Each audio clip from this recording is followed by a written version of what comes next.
दोस्तों आज बात करेंगे जीडीएस के सिविल सर्वेंट स्टेटस पर। बहुत दिनों से हम सब लोगों का एक डिमांड था कि जीडीएस को 8 घंटे का ड्यूटी दिया जाए और जीडीएस को सिविल सर्वेंट का स्टेटस दिया जाए। तो इसको लेकर बहुत दिनों से विवाद चलते आ रहा है।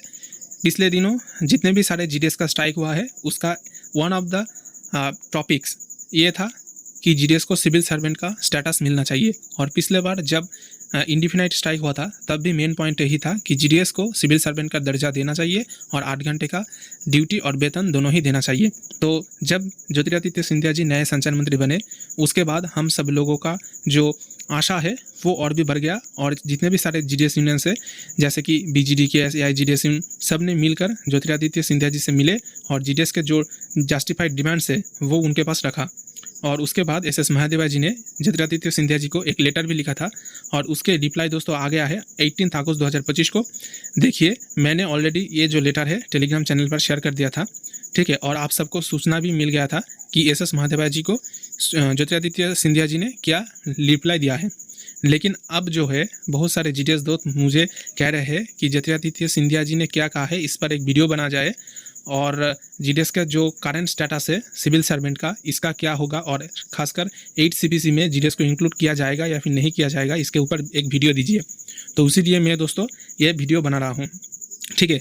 तो फर्स्ट ऑफ ऑल आपको कुछ चीज़ समझना पड़ेगा, ठीक है। तो हम सब लोग जो संचार मंत्री है उनसे आस लगाकर बैठे थे कि संचार मंत्री अब हमारा डिमांड पूरा करेगा, लेकिन ऐसा नहीं है दोस्तों। एस महादेवा जी को उन्होंने जो रिप्लाई लेटर भेजा है उसने साफ कर दिया है कि जीडीएस को सिविल सर्वेंट का दर्जा सरकार नहीं दिला सकता, ठीक है। मतलब ये दोस्तों आप एक तरीके से मान लीजिए कि ज्योतिरादित्य सिंधिया जी जो कम्युनिकेशन मिनिस्टर है उन्होंने एक तरीके से एक्नॉलेज कर लिया है कि जीडीएस को जो है 8 घंटे का दर्जा सरकार की तरफ से नहीं दिलाया जा सकता।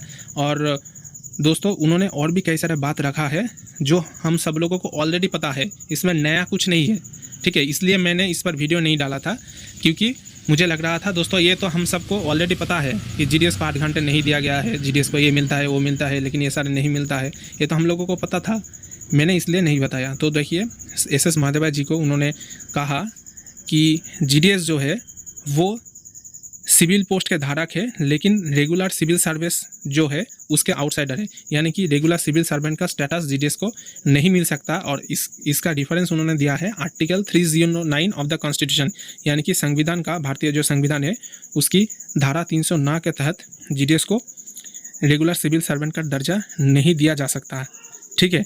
और उन्होंने ये भी कहा है कि और भी कई सारे जो डिमांड्स जीडीएस का है जैसे कि पेंशन और कई सारे जो बेनिफिट्स जीडीएस मांग कर रहे हैं बहुत दिनों से, ये सब जुडिस है, यानी कि इस पर कोर्ट में केस चल रहा है। जब तक ना इस केस का कोई भी फैसला आ जाए तब तक सरकार इस पर कोई भी डिसीजन नहीं ले सकता। जैसे कि जीडीएस का पेंशन का मामला है, बहुत दिनों से केस चल रहा है, इस पर डेट पे डेट आया जा रहा है, लेकिन इसका कोई भी सेटलमेंट, फाइनल सेटलमेंट नहीं हो रहा है। तो सरकार ने 2 पॉइंट क्लियर कर दिया। एक तो है आर्टिकल 309 भारतीय संविधान का, इसके मुताबिक जीडीएस को सिविल सर्वेंट का दर्जा नहीं दिया जा सकता। और दूसरा जो पेंशन का डिमांड है जीडीएस बहुत दिनों से करते आ रहा है, ये सब जुडिस है, इसलिए सरकार इसमें इंटरफेयर नहीं कर सकता।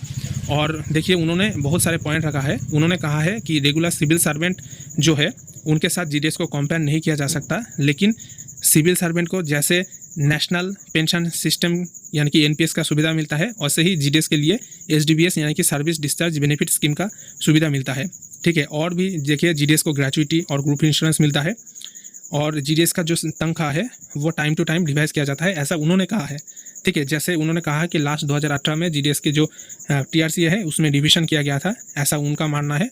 और जीडीएस को लोन भी मिलता है और फिनेंशियल असिस्टेंस भी मिलता है सर्कल वेलफेयर फंड से। लेकिन दोस्तों इसका ग्राउंड रियलिटी क्या है आप सबको पता है, जीडीएस को कितना लोन दिया जाता है और कितना फिनेंशियल असिस्टेंस उनको मिलता है सर्कल वेलफेयर फंड से, आपको पता है, ये मुझे बोलने की कोई भी ज़रूरत नहीं है। और देखिए उन्होंने ये भी कहा है कि जीडीएस को प्रमोशन की सुविधा मिलता है, जीडीएस से कोई भी GDS employee, MTS, postman, mail guard, ठीक है, और पोस्टल असिस्टेंट पद में जा सकता है। और सीजीएस का जो डिमांड था जीडीएस का, सेंट्रल गवर्नमेंट हेल्थ स्कीम का, वो पहले ही हेल्थ मिनिस्ट्री में फॉरवर्ड किया गया था लेकिन उसको रिजेक्ट कर दिया गया था, ठीक है, ऐसा उनका मानना है। और देखिए उन्होंने लास्ट में यही कहा है कि ग्रामीण डाक सेवक की वेलफेयर के लिए डिपार्टमेंट ऑफ पोस्ट देख रहा है इसको, ठीक है। और नेसेसरी अटेंशन, देखिए उन्होंने कहा है कि their issues will continue to receive the necessary attention, यानी कि उन लोगों का जो भी मुद्दा है इसको मतलब अच्छे से देखा जाएगा। तो ये तो देखा जाएगा, कब तक देखेंगे ये इसका कोई श्योरिटी नहीं है। बहुत दिनों से ही जो भी संचार मंत्री है देखते ही आ रहा है, लेकिन जीडीएस का कोई भी केस का फाइनल सेटलमेंट नहीं हुआ है। तो ये जो लेटर है इसका मेन बात यही है कि जो हम सब लोग पहले से ही जानते थे वही हुआ और फ्यूचर में भी वही होगा। एक ही मात्र उपाय है, वो है जब तक ना सुप्रीम कोर्ट इस पर कोई भी राय दे, जब तक ना मैटर कोर्ट तक चला जाए तब तक इसका कोई भी फैसला नहीं हो सकता। ठीक है, ये तो हम लोगों को भी पता था कि जीडीएस को एसडीबीएस मिलता है, ठीक है, और जीडीएस के जो ग्रेचुइटी है उसका सुविधा, प्रमोशन का सुविधा, ये सब दिया जाता है। लेकिन हम लोगों का जो मेन डिमांड था कि सिविल सर्वेंट का स्टेटस सही है, चाहे हमसे 8 घंटे का काम करा लो लेकिन तनख्वाह दो। तो और एक बात दोस्तों कि 8 CPC को लेकर SS महादेव जी को ज्योतिरादित्य सिंधिया जी ने इस लेटर पर कुछ नहीं कहा है, यानी कि जीडीएस को 8 CPC में शामिल किया जाएगा कि नहीं, उन्होंने अभी तक भी क्लियर नहीं किया है। तो यही अपडेट आप सबको देना था। जो भी डाउट आपके मन में था आशा करते हैं कि क्लियर हो गया। अब अगर कोई भी डाउट है तो वीडियो का कमेंट सेक्शन में जरूर कमेंट करें, और ऑल इंडिया जीडीएस यूनिटी का जो टेलीग्राम चैनल है और व्हाट्सएप कम्युनिटी है वो भी ज्वाइन कर लीजिए, डिस्क्रिप्शन में लिंक दिया गया है। ठीक है, तो मिलते हैं नेक्स्ट वीडियो में, तब तक के लिए धन्यवाद। ऑल इंडिया जीडीएस यूनिटी जिंदाबाद।